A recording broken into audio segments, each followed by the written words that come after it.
UFOs, psychic powers, chemtrails. To learn about mysterious events, you listen to the Stuff They Don't Want You to Know podcast. And here's where it gets crazy. Now you can read all about your favorite conspiracy theories in the Stuff They Don't Want You to Know book from the creators of the podcast. Dive into a smart, witty explanation of the unexplainable, packed with amazing illustrations. Available now. Order today at stuffyoushouldreadbooks.com or wherever you buy your books. Hey, I'm Dua Lipa, and I'm thrilled to be back for the second season of my podcast, Dua Lipa at Your Service. Alongside me and my guests' lists and recommendations, the show features conversations with some of my biggest inspirations, working across entertainment, politics, activism, and much, much more. I've been hard at work getting season 2 ready for you all summer long, so please tune in and join me on this very special adventure. Listen to Dua Lipa at Your Service on the iHeartRadio app, Apple Podcasts, or wherever you get your podcasts.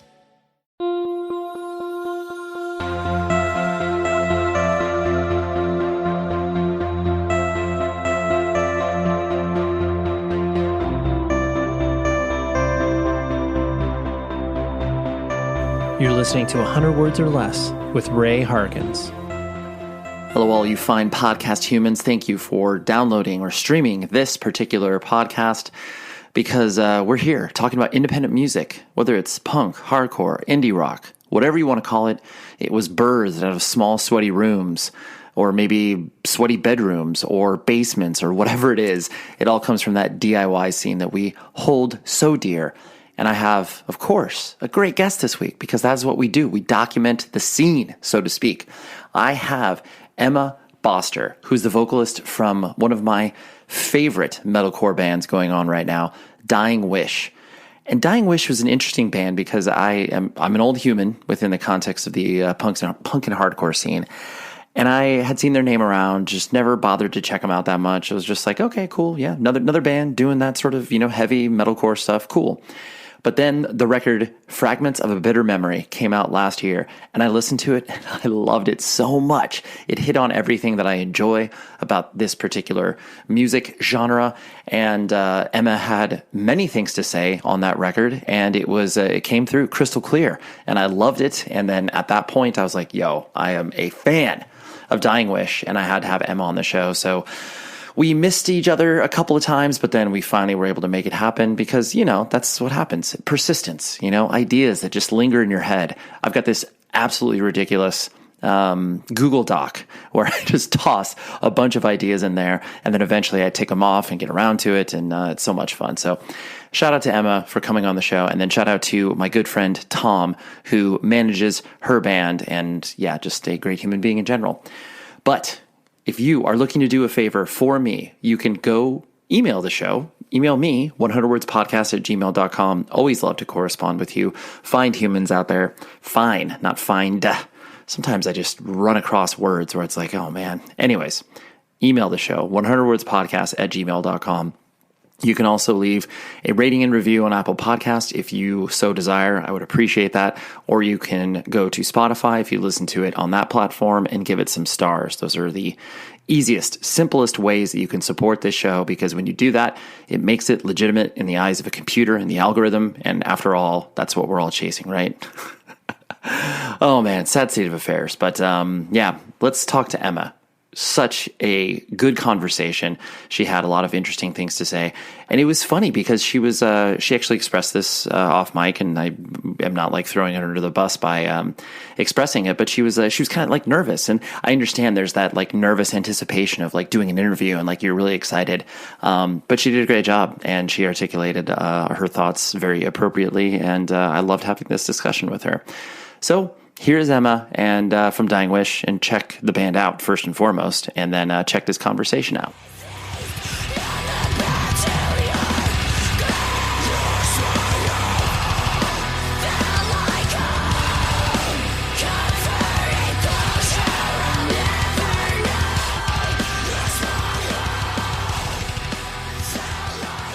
Like I was mentioning off mic, or technically on mic, but you get what I'm saying. The idea that like I genuinely like your band a lot, and I will be the first to admit that I did not check your band out for a very long time because I was just like, I don't know. I mean, I'm an old human being, and I am just like, wow, do I really need to listen to like another Metallic hardcore band? Like, they're called what? Dying Wish? Like, I don't know about that. And honestly, I was just like, looking at this as kind of like a derivative project, and that's my fault, obviously.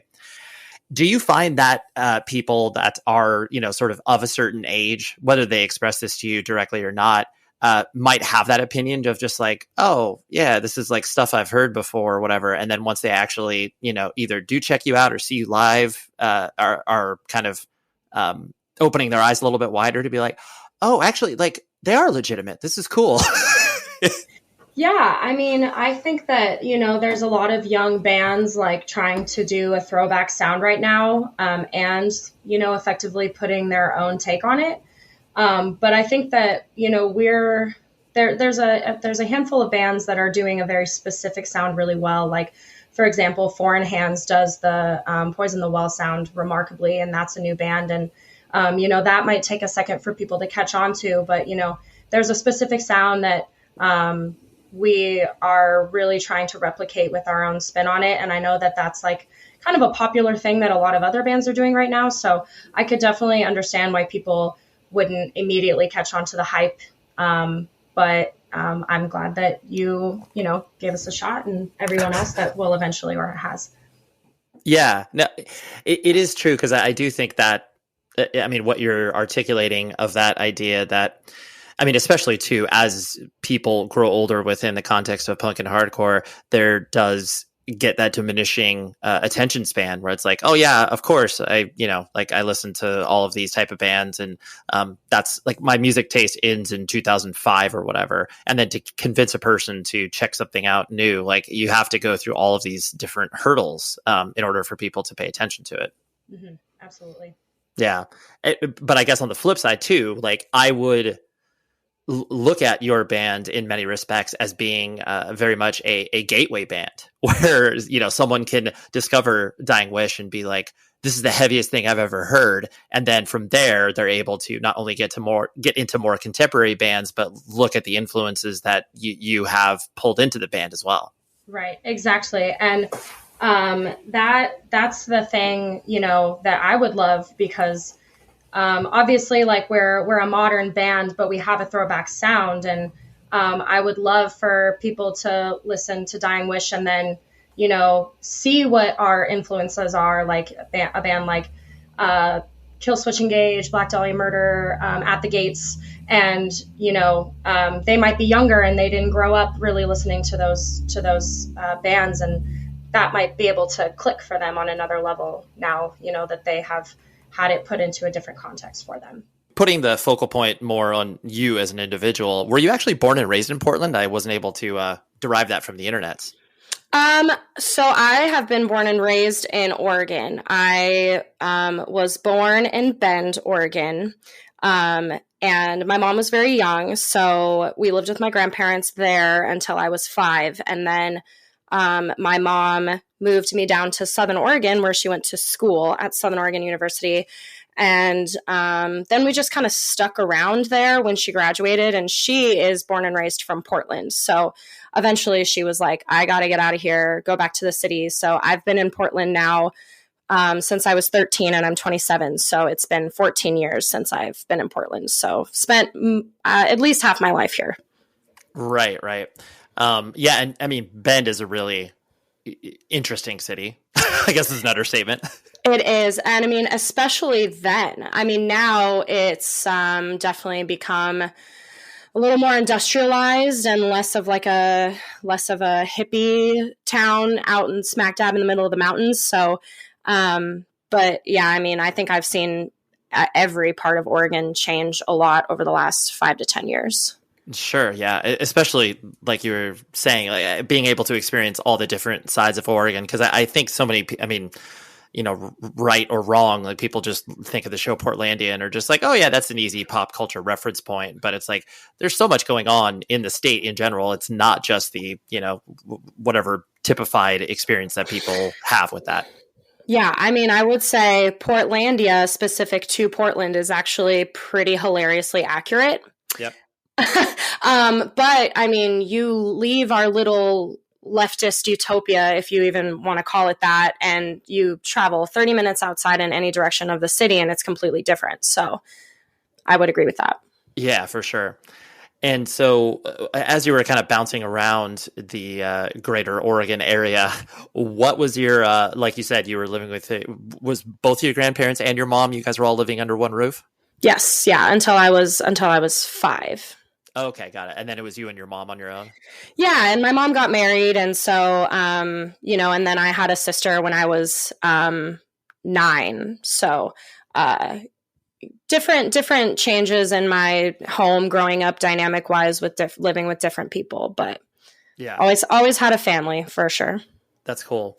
And was your only reason I ask about the step-parent, stepsister scenario? Like I myself come from a family of divorce, and had always these interesting, being thrust into situations where it's like, oh yes, like I have a stepbrother, and I'm like, oh okay, what does that mean?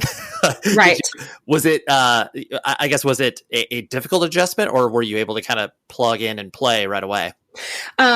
I have to correct myself. I meant half sibling, which is even weird for me to say because she's like 100% my sister, but we share half of a blood parent.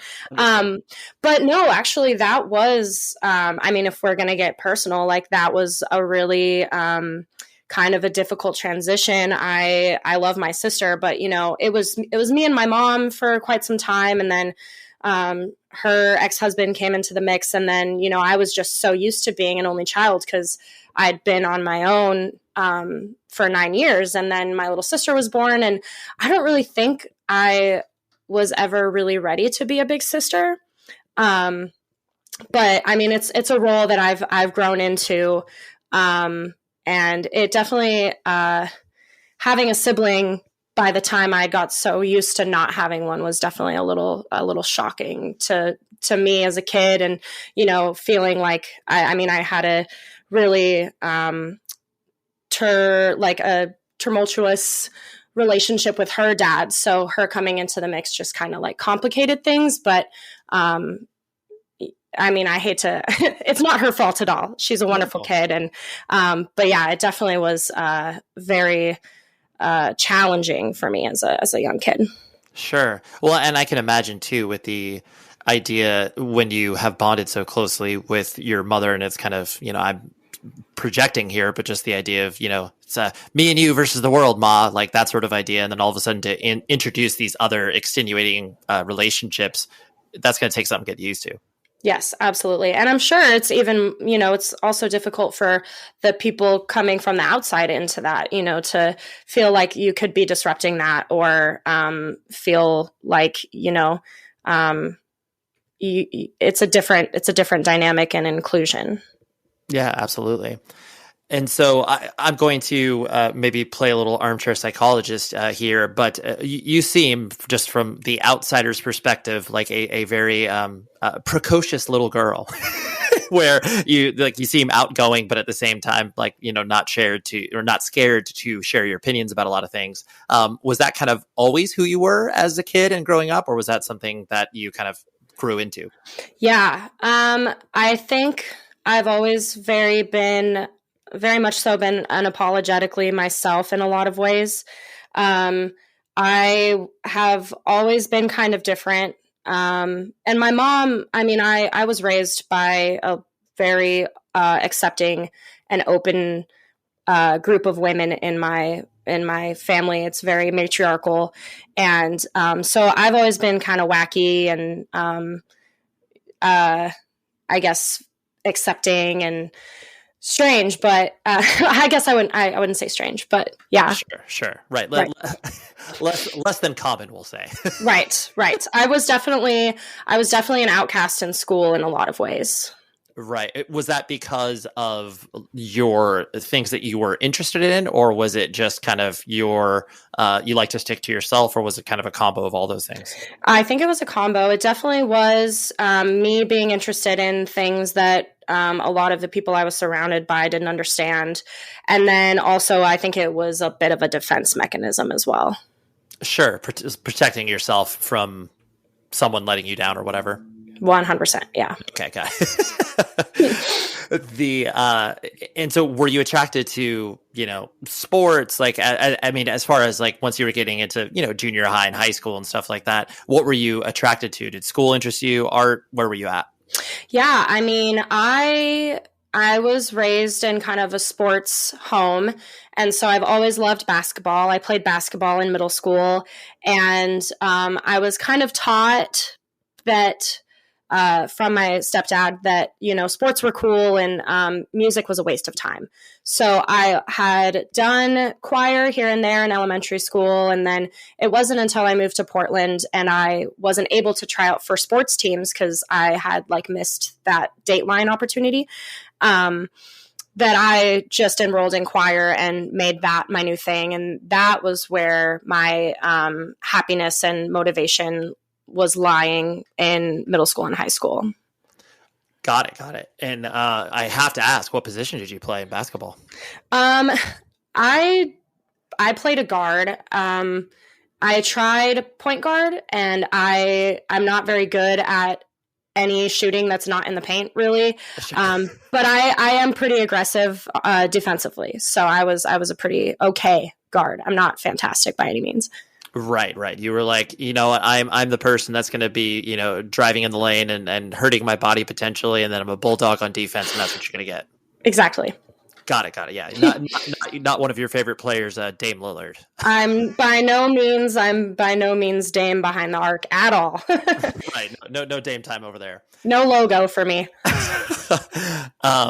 And so I'm going to guess that around that time is kind of when more, like you said, you were already doing choir, but where did the, independent strain of music start to get introduced to you? Was that through friends? Was that just by happenstance, you tripping across something? How'd that come in your life? I am of the age where MySpace was where I discovered music. Mostly in 6th and 7th grade, I discovered bands like Bring Me the Horizon.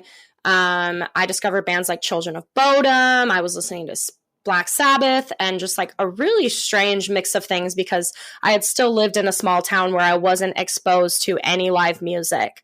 And then moving to Portland, I met at least a couple friends who were interested.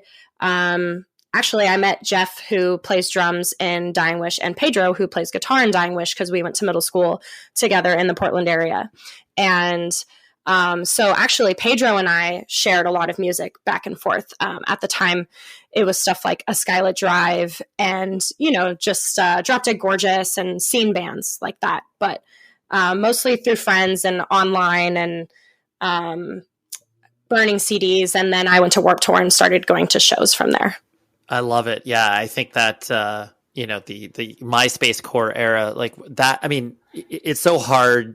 And I kind of sense it in your voice. It's sometimes hard to describe that, where it's I looked at the top 8 and I figured out they had, my friend had a song on their profile, and it's just it sounds like such an insane idea now, where prior to that, you could be like, oh yeah, I downloaded an MP3. I wasn't even sure if it was the real thing off Napster or whatever, but MySpace was it's such a hard thing to contextualize. Right. Yeah. And it's crazy how many bands really had a career because of MySpace. And I don't think that a platform like that really now exists. I mean, there are artists that promote themselves on TikTok now and stuff like that, but I don't think it by any means it's not a platform that's curated for music specifically, which is what MySpace really was.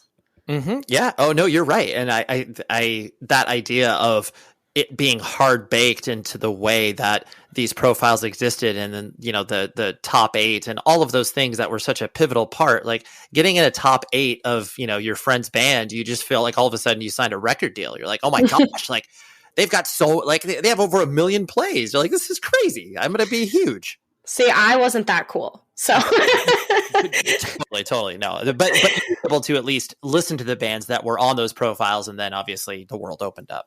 Absolutely, yeah. Because I know that was a part of the discovery mechanism for people getting into music at that time. Did those bands, kind of their philosophical beliefs, whether it was oh, I understand the difference between a Christian metalcore band versus this random atheist deathcore band. Like, did that become apparent as you were getting into that stuff? Yeah, I mean, I kind of have always really gravitated towards artists that have a movement behind their music. And this is kind of embarrassing to say, but I mean, when I was 13, I loved Never Shout Never, and bands like I Set My Friends on Fire because they were vegetarians, and they were the reason why I initially stopped eating meat, because I was like, oh, this is something I'm passionate about.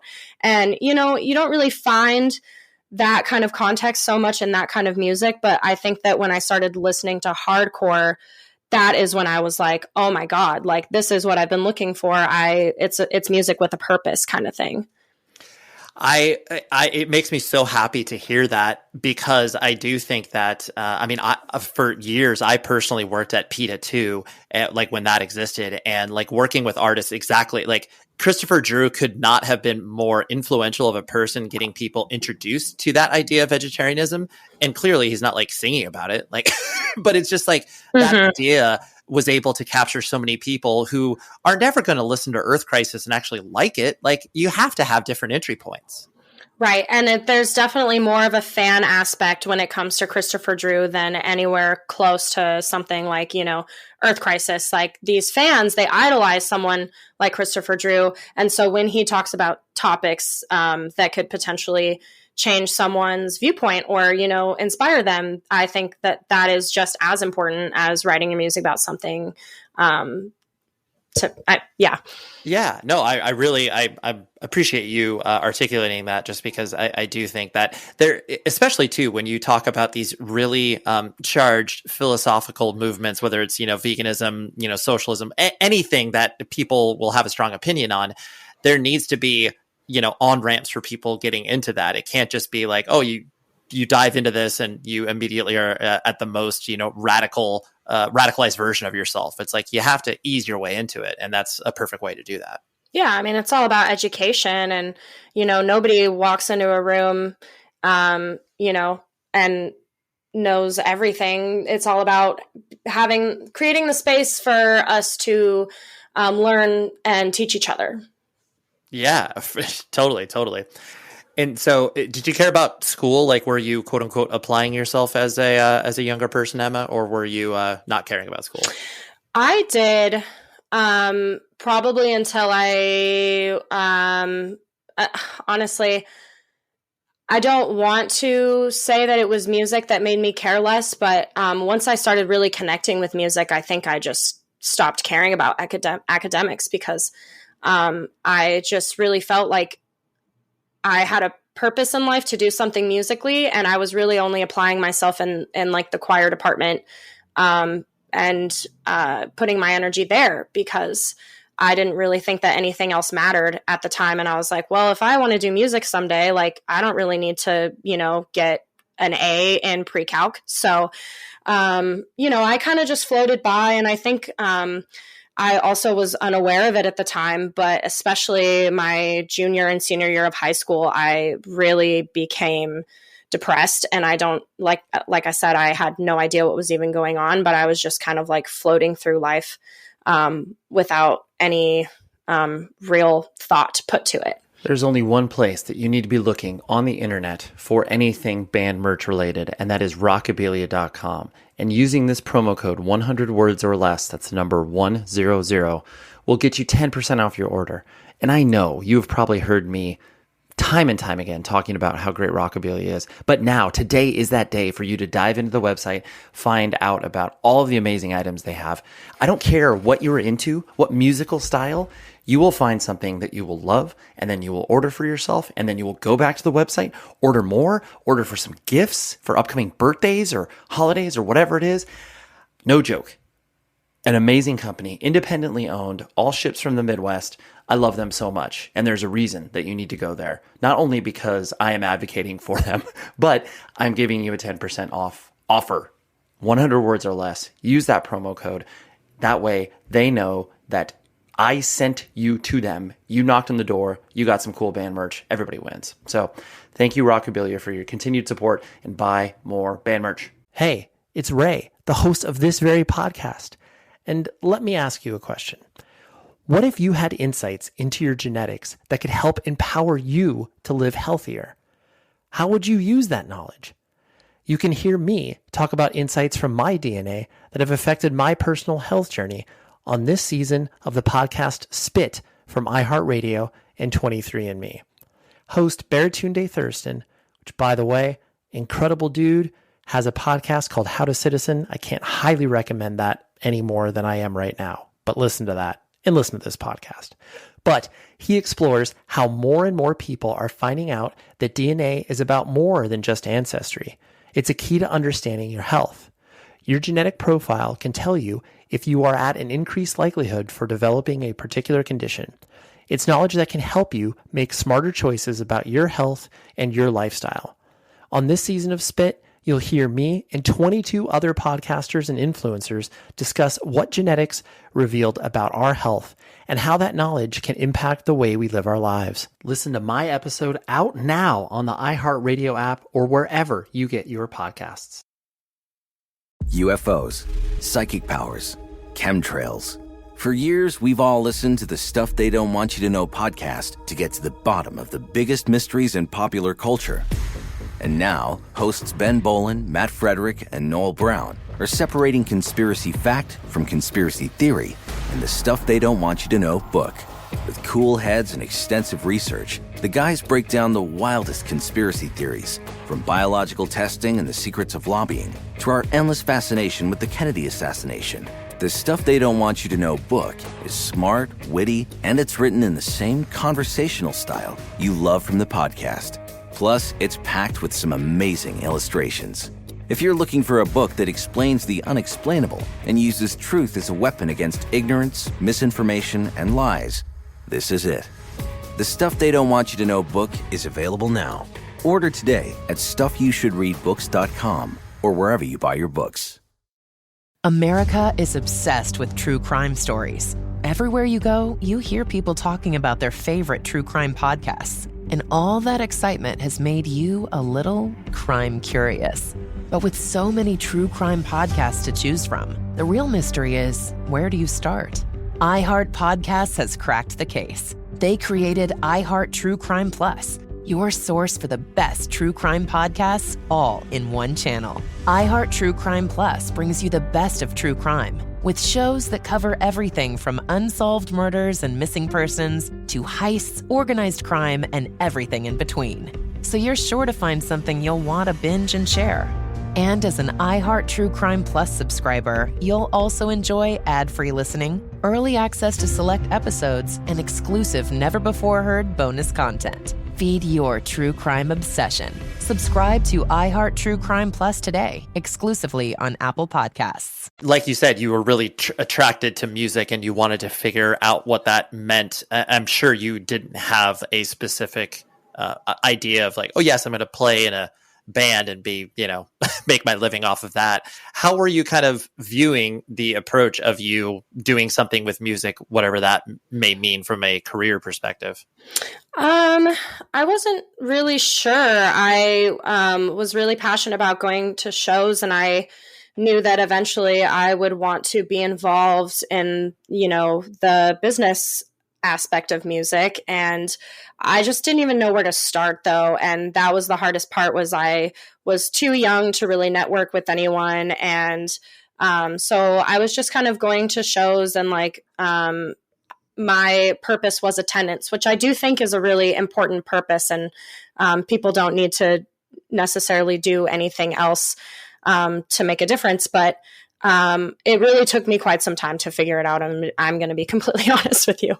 Totally. Yeah. No. And especially too, because it's not like you have these roadmaps to look at in order to figure out like, oh yes, this is how this person has made a living. Cause you're just starting to attend shows and understanding all of the ins and outs of not only what putting on a show means, but then just the idea of like, well, how do I like get myself food to eat? Like, how do I do that? Right. Yeah. And I mean, especially being a young person, I moved out of my house when I was 18, and I was just like instantly in survival mode, where it took me years to really figure out what I was passionate about and how I could pursue a life that way. Sure. And so did you go to college or pursue higher learning, or you immediately were just like, all right, let's figure it out in the world? I didn't until I was 21. And I went to one semester of college and I took a math class and a literature class. And I was like, this is not for me. I think I am very neurodivergent, where I have kind of a hard time sitting in a classroom and paying attention. But also, like, I had opportunities where I had started booking shows and I was kind of starting to get a grasp on what this industry looks like. And I was like, I don't need a degree for this. I know people who do, but it's not necessary, you know, and I have been in debt since I was, 18 years old and knew what that was. And so why am I going to continue to dig this hole for myself? Right. Especially if you're like, this is not actually going to help me in a practical way. Right. And I'm not opposed. I mean, I've been interested, maybe one day if I decide that, I would like to take a break from music, I would like to do some work within the community and maybe go back to school and learn about social work. But until I need to build a new skill set, I don't think that it's necessary for me right now. Sure. And I'm going to guess that as you started to get exposed to, shows and like what that actually was, because like you said, as you were, getting into independent music via MySpace, you were existing in an area that didn't really have that, community of like going to shows and stuff like that. What, as you started to see more of the world through that lens, what attracted you to, going to shows and seeing that scene kind of build up? Honestly, for me, it was the mentality, because I really started I went to my first DIY show when I was 16, and it was Punch in an anarchist bookstore in Portland. And I had gone to, a couple big hardcore or metalcore tours in the area before that, but that was the first time that I saw DIY in action.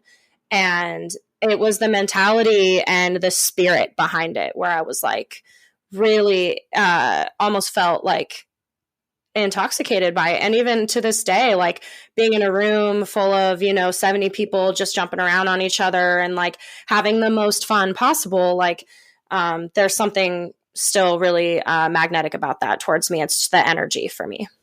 Right. And I'm sure just because I know of, what you kind of ended up doing in regards to, show promotion or working at venues and stuff like that, just probably the logistics of it all, like how this gets pulled off was probably engaging to you as well. Yeah. And I mean, it's very different. I started booking hardcore shows in 2016, and it's very different than, having 4 bands play in a bar where everyone's sharing all the same gear and, we have to be done at 10 and whatever. It's very different than working in rooms that are anywhere from 300 cap to 1,500 cap and like working on a bigger scale production, which was honestly something that I never really expected to fall in love with so much, but I do really love the production of bigger live music as well. And it's it's different, but it's really interesting to see how it started and how I guess I got to this point and how much it still means to me, Mm-hmm. Yeah, absolutely. And I think too, just that idea of participating, because whether or not you know what you're doing, you just kind of get attracted to things and you're operating off of instinct. But then that is how you are, becoming more active in the scene and contributing. Even if you didn't play in a band, you would still be like, oh yeah, I'm doing this because I'm interested in it. Mm-hmm, absolutely. And so I'm gonna Dying Wish, is that like your literal first band, or did you play in some pretty interesting bands before it? I would say it's my first real band. Sure. I wrote a song with a band when I was 15 and it never got recorded or anything. And I would love to have that still to this day to look back on. But then I started a different band with 2 members that are in Dying Wish. And it's kind of one of those things where like we don't really talk about it because it was so bad and it was just like it was really all of our first band, and we didn't know what we were doing at all. And but that is funny to look back on. And then we kind of dissolved that, and we were like, okay, like we kind of understand what direction we want to go in now.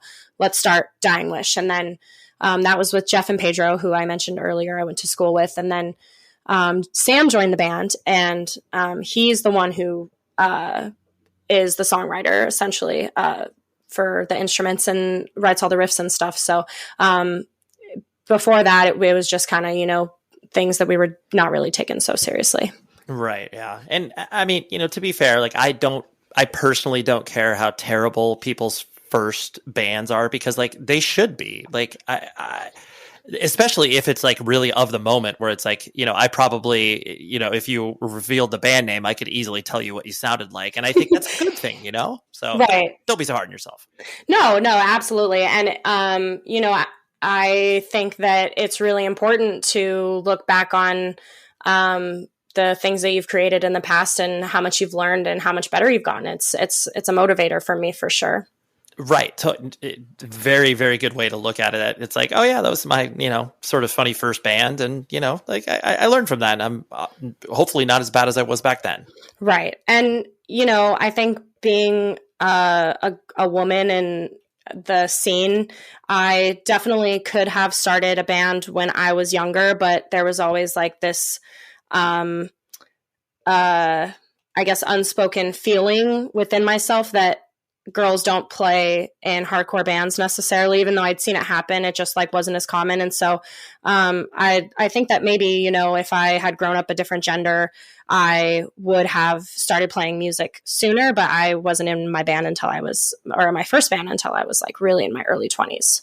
Right. Yeah. No, it's true. Especially when you are not seeing yourself represented there. It's like, yes, it may be a notion, but then there's also that idea of, it's like, is this just like gimmicky? Like, I mean, I'm not doing it as a gimmick, but people are going to perceive it as such. And I'm sure that it still happens. The tokenization of it's like, oh yeah, like you want to listen to that, you know, Dying Wish. Like, yeah, it's a chick that sings for that band. It's like, that still exists, even though it's much more quiet than it was, you know, whatever, 10 to 15 years ago. Yeah. And I think it's because we're starting to have conversations about it. And, you know, I totally understand, because I used to say female fronted too. I think we all did at one point.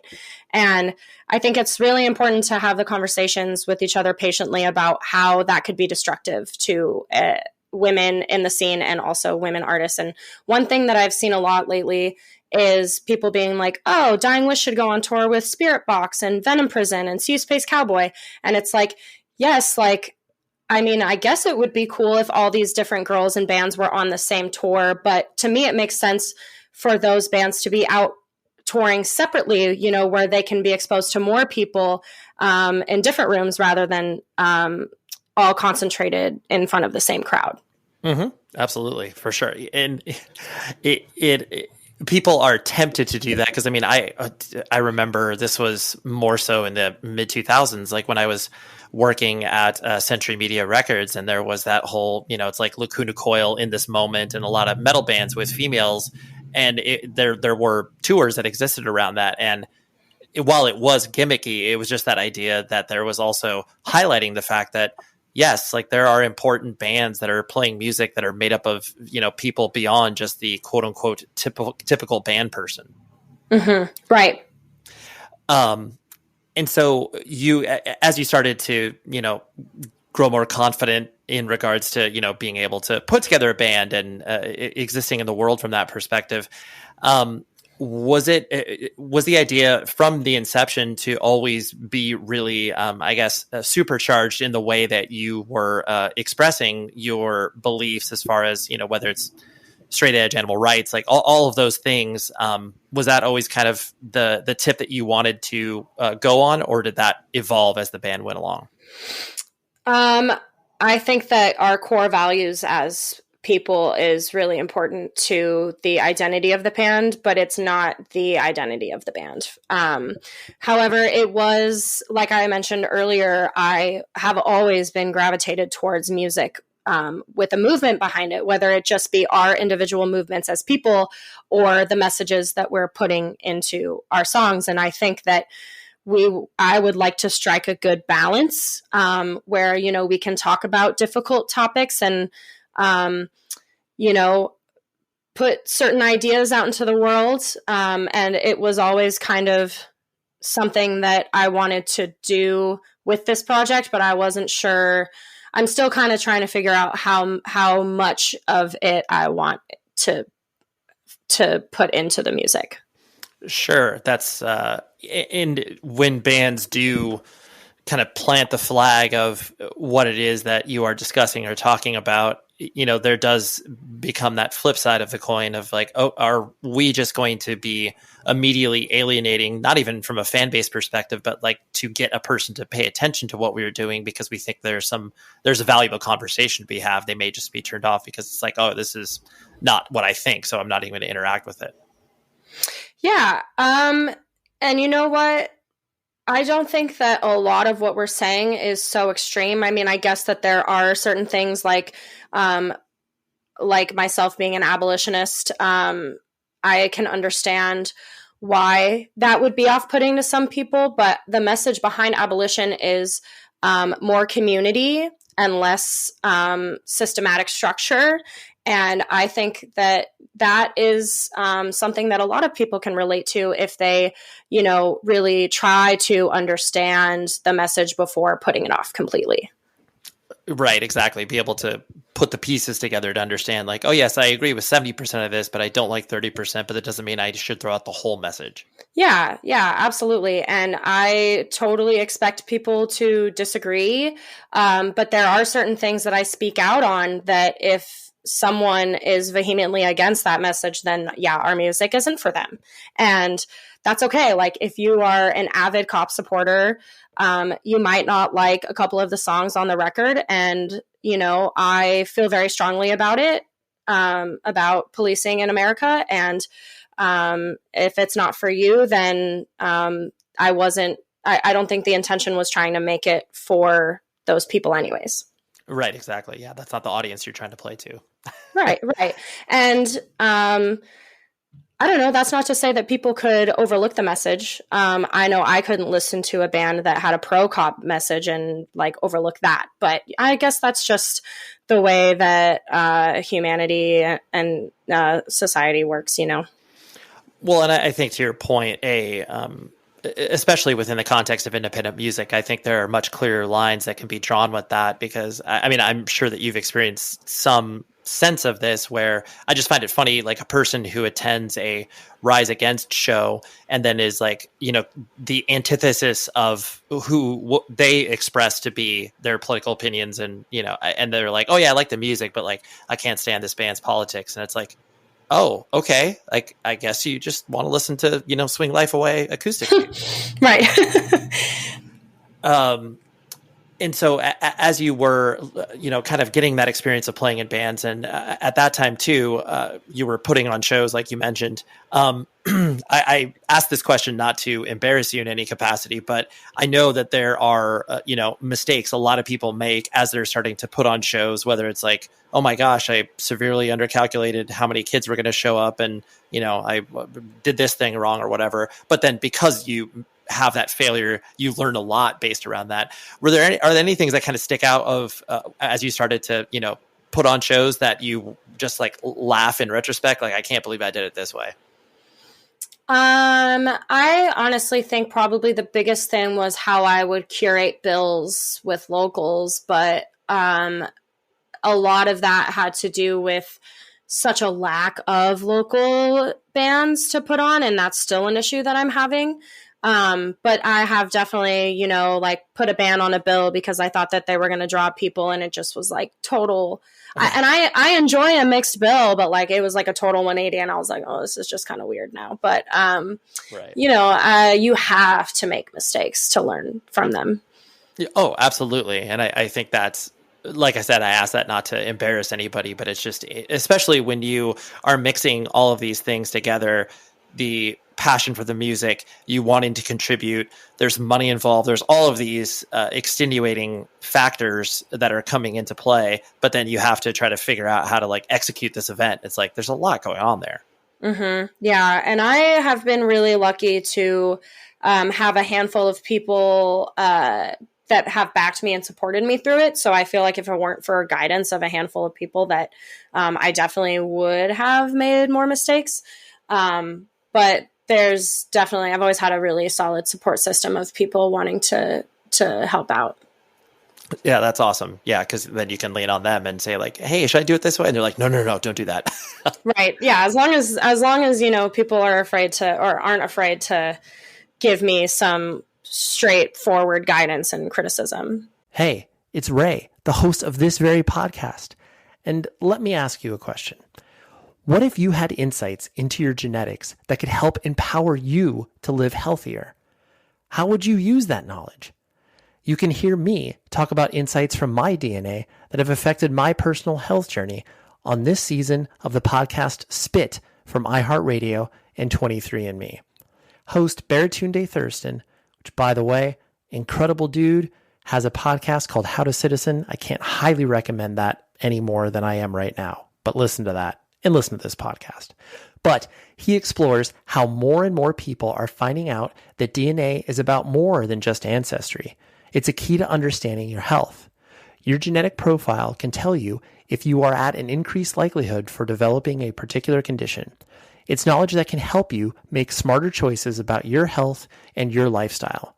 On this season of Spit, you'll hear me and 22 other podcasters and influencers discuss what genetics revealed about our health and how that knowledge can impact the way we live our lives. Listen to my episode out now on the iHeartRadio app or wherever you get your podcasts.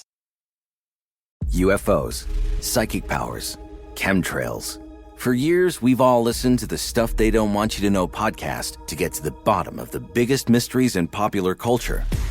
And now, hosts Ben Bolin, Matt Frederick, and Noel Brown are separating conspiracy fact from conspiracy theory in the Stuff They Don't Want You to Know book. With cool heads and extensive research, the guys break down the wildest conspiracy theories, from biological testing and the secrets of lobbying to our endless fascination with the Kennedy assassination. The Stuff They Don't Want You to Know book is smart, witty, and it's written in the same conversational style you love from the podcast. Plus, it's packed with some amazing illustrations.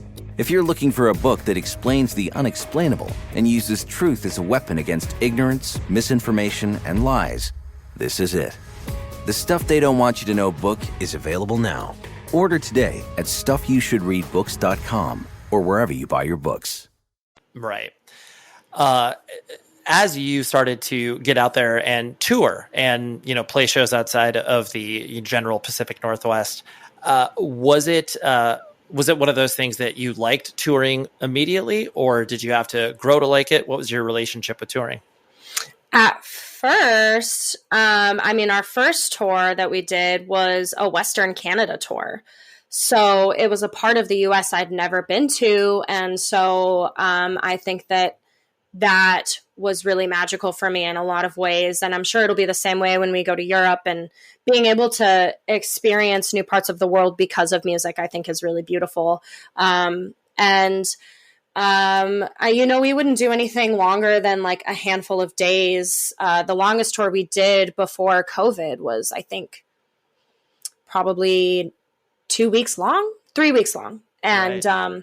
And so now, looking back at the history that we had last year, where we did 2.5 months in, the last quarter of the year, September through December, it is an entirely different experience now because, the band is elevated to another level. So it definitely has more of a serious vibe and a more professional vibe than when we first were just playing a handful of shows on a run with our friends in small rooms, Yeah, for sure. Right. Like just doing the, weekend shows when you can hop on them when your friend's band's coming through or whatever. Yeah. And that's a really, really important part of a band's growth. And that was that was something that, we'll probably never do again, at least in this band. And so it's cool to to look back on and have had that experience. And now that we're at another level, learn something new. Sure.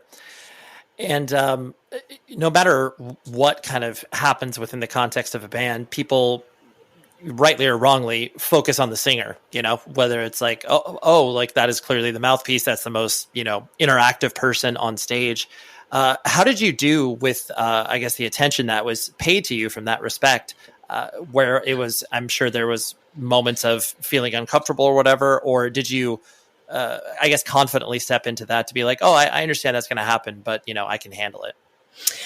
I understand that it's something I'm going to be exposed to and deal with for probably the entirety of my career. I will say that I am kind of, I do have a lot of social anxiety, and I can be social, but it takes a lot out of my social battery for me to, be up on stage and, talking to people all the time, and I need recharge. So I think that it was really strange for me to spend a year and a half in a COVID quarantine, just doing a lot of healing and spending time alone and learning so much about myself and realizing that I am kind of an introvert, and then being put into this environment where I'm being looked at constantly. I think definitely was a little shocking to me at first, but it's been a learning curve, and it's something that on this last tour I grew so much more comfortable into my role, and hopefully something that I'll have full control over and feel really confident. But I'm still kind of in a learning phase where I'm trying to find the ropes of how to navigate this within my own self. Sure. Yeah. And I appreciate you saying it like that, because I do think, no matter where a person is at on their own personal journey, putting yourself out there is, going to be jarring, even if you've done it for 10 years, especially when the idea that once you put art out in the world, you don't know how people are going to react to it, and then how they're going to put that reaction on top of you. So I'm sure you've had interactions that, like you said, your social battery gets, pretty drained. I'm sure there are people that are coming up to you with some pretty, intense interactions as far as the effect that your music has had on them. Yeah. And honestly, I live for the moments where I'm able to connect with people and hear about an impact that I've had on them, or that our music has had on them. And it's so crazy, because I still look at myself as like such a normal person, I guess, so it's like, I feel I love to connect with people on that personal level at shows. I think the biggest thing for me probably is the internet, where there's this level of humanity that's kind of lost in the way that we treat each other, and the way that people either objectify me or, say things that they think are going to be hurtful because either they don't respect women, or they just genuinely don't like me for whatever reason, even though they don't know me. So I think that is probably where it's toughest for me, is, articles on the internet and comments and stuff like that. And I have just kind of learned that I can't really read the comments. And separating myself from that has been really good for my confidence and for my mental health. Right. Yeah. It's like actually taking the advice, because a lot of people say that they won't read those comments, but human nature is always attracted to like, well, I wonder what people are saying. And then you're just like, damn it, I wish I didn't do that again. Yeah. I mean, there's definitely a curiosity, and, I will have to check myself, because I'll look at the comments on a video and it's 20 people saying nice things, and then there's one comment where someone's rude. And, then I have to like really level with myself and be like, this doesn't matter. You know what I mean? And the overwhelming love and support can't be negated because of one bad comment. But yeah, I definitely think I do give into the curiosity a little bit every once in a while, especially if it's something new that we had just put out, like first couple hours of a release of a music video or a live set or whatever. I will kind of tune in to see what people think. But I think as time goes on, that's something I'll have to do less of. Right. Yeah. You're taking your own advice. That's good. Right.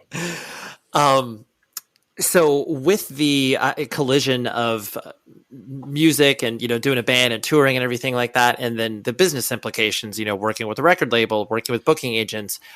Was that always something that you were, clearly it's comfortable with because you were doing many of those things, but was there kind of a learning curve in regards to like what that actually means in this day and age? Or were you guys all genuinely, comfortable with proceeding with that? Well, everything just came very organically to a point where it felt very easy. And I have to thank our manager, Tom, which is how you and I connected, because he is not only such a wonderful person and friend to me, but he has always kept this band's best interests at the forefront of his mind. And he has guided us in so many ways that have been good for us. And it's just felt like, a really great process. Of course, a little bit of learning, but no like negative feelings really about any of that. No, that's cool. Especially too, like you said, when these things happen where you feel like at the core of it, label, manager, whoever it is you're bringing into your circle, you feel like actually has your best interest at heart, where like you're both benefiting from the relationship, but then at the core of it, they care about you as an individual. Oh, absolutely. And Tom's the best. He's I feel so lucky every day that he is the guy that we picked. Yeah, absolutely. No, it's really cool.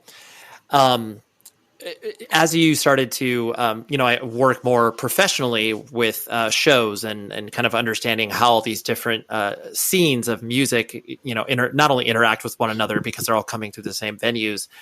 What were some interesting learnings that you got, taking from the DIY hardcore shows that you were putting together and then being able to work on a more, professional level as shows came through?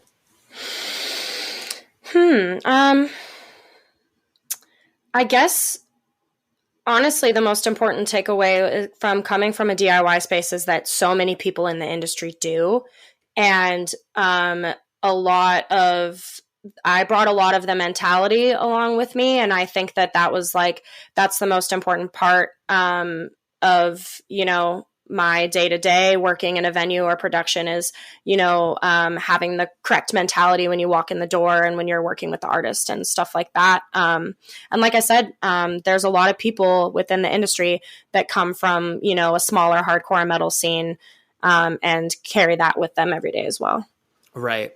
Yeah, no, it's cool. Especially when you're starting to meet people outside of your musical world that are maybe existing in a whole different scene, but then you can kind of see what it is that they're doing that you could maybe, not only apply to the shows you're putting on, but then, also just like your own band, like you're able to kind of learn from all these different places.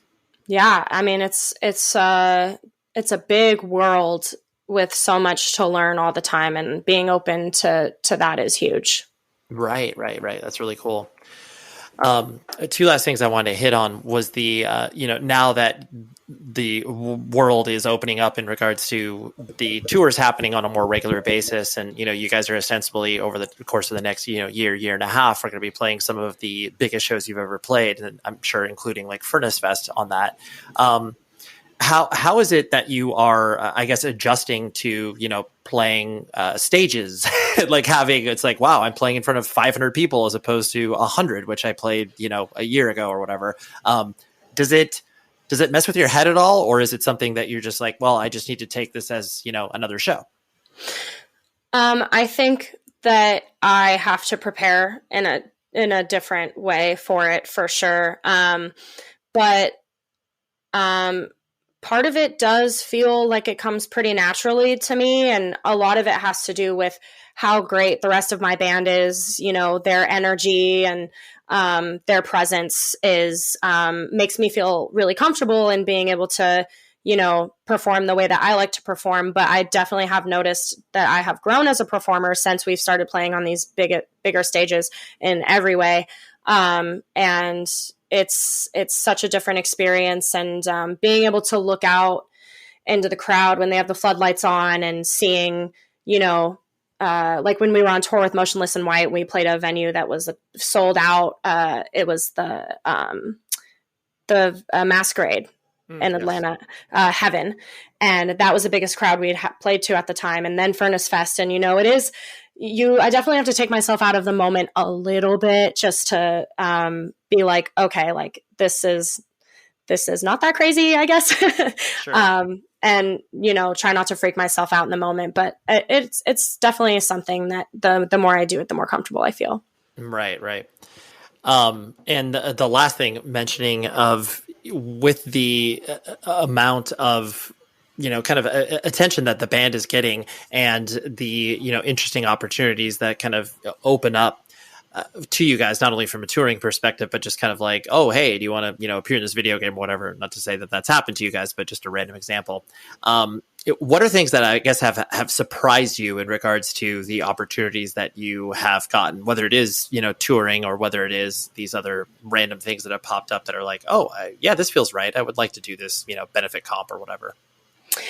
Yeah. I mean, honestly, the tour opportunities that we have received or opportunities are, I mean, there's a couple that I can't talk about yet because it's not been announced, but like nothing I would have really thought about in my wildest dreams. And I would say that's definitely the biggest kind of shocking aspect of it. And also the media outlets that want to support us, like Revolver has been huge, and Liquid Metal has been huge, and all of these, you know, bigger media parts of the industry that want to support us. I mean, honestly, like 2 years ago, I don't think that any of us would have expected that we would be where we are now, especially with the pandemic. So it's all amazing. Right. You're like, wow, I guess people care about us. Like, this is kind of weird, but okay, thank you. Appreciate it. Right. And I mean, I love the record and I'm so proud of it, but just like, I think that since we put out the record and since we've been touring, I mean, it's been a year and a half since we recorded it and wrote it. And I just, you know, I think that we learned so much and we're going to keep getting better and doing bigger things. And, you know, just keeping that, that future in mind is huge. Right. Absolutely. And I would be remiss if I did not say, why are you so connected to the city of Portland still? Obviously, beyond the fact that you were, you know, born and raised in that general area, you know, a lot of people may misunderstand Portland. So what keeps you connected to the city? I love this city. I don't know, you know, I've lived in other parts of Oregon, but this is home. And I was actually talking to my mom about this earlier where, you know, I've tossed around the idea of moving to Nashville, or at one point I thought Philadelphia or maybe LA. And it's just like, my roots are here and I don't feel like I'll ever really get to a place where I want to leave. And I can't really explain why that is. You know, I have so many wonderful people here, and, you know, I know the place like the back of my hand, and, you know, I have my Blazers, and just it's an indescribable feeling how somewhere can feel like home. But, you know, and it's got its own present issues, especially with our, you know, our houselessness and our local government. But it's something that I don't want to run from. It's something that I would like to say, like, you know, see and be a part of the solution. Right. Well, especially to what you were talking about earlier in regards to, you know, feeling connected to your city and then, you know, potentially getting involved in social work or whatever that may mean, where, you know, you can't just cut and run. You want to be, you know, supportive over the place that has offered you so much. Yes, 100%. Yeah, totally. That's cool. Well, Emma, this has been great. You're great. Thank you very much for coming on. Thank you, Ray. I really appreciate you having me. That was a great conversation. Like I said, if you have not checked out Dying Wish, please do that. Your life will be greater because of it. That record I listen to constantly. So thank you, Emma. And again, thank you, Tom, her manager, for pulling all the strings together. Anyways, you are in for a treat next week because I have Patrick Carey from the almighty Limbeck. I love Limbeck so much. And Patrick has become a friend over many years of just being at the same shows and my incessant punishment anytime I see him about how much I love his band. But yeah, Patrick, great human being. And I had to have him on the show. And Limbeck is a good band. So that's what happens. And we are growing ever so closer to the 500th episode, which I cannot wait to tell you who's on that show. But anyways, that is what we got next week. Until then, please be safe, everybody. UFOs, psychic powers, chemtrails. To learn about mysterious events, you listen to the Stuff They Don't Want You to Know podcast. And here's where it gets crazy. Now you can read all about your favorite conspiracy theories in the Stuff They Don't Want You to Know book from the creators of the podcast. Dive into a smart, witty explanation of the unexplainable, packed with amazing illustrations. Available now. Order today at stuffyoushouldreadbooks.com or wherever you buy your books. Hey, I'm Dua Lipa, and I'm thrilled to be back for the second season of my podcast, Dua Lipa at Your Service. Alongside me and my guests' lists and recommendations, the show features conversations with some of my biggest inspirations, working across entertainment, politics, activism, and much, much more. I've been hard at work getting season 2 ready for you all summer long, so please tune in and join me on this very special adventure. Listen to Dua Lipa at Your Service on the iHeartRadio app, Apple Podcasts, or wherever you get your podcasts. Are you crime curious? iHeartPodcasts has gathered the best true crime all in one podcast feed. iHeart True Crime Plus. It's packed with podcasts about unsolved murders, missing persons, organized crime, and more. So there's always something good to binge and share. iHeart True Crime Plus subscribers also enjoy ad-free listening, early access to select episodes, and exclusive bonus content. Subscribe to iHeart True Crime Plus today, exclusively on Apple Podcasts.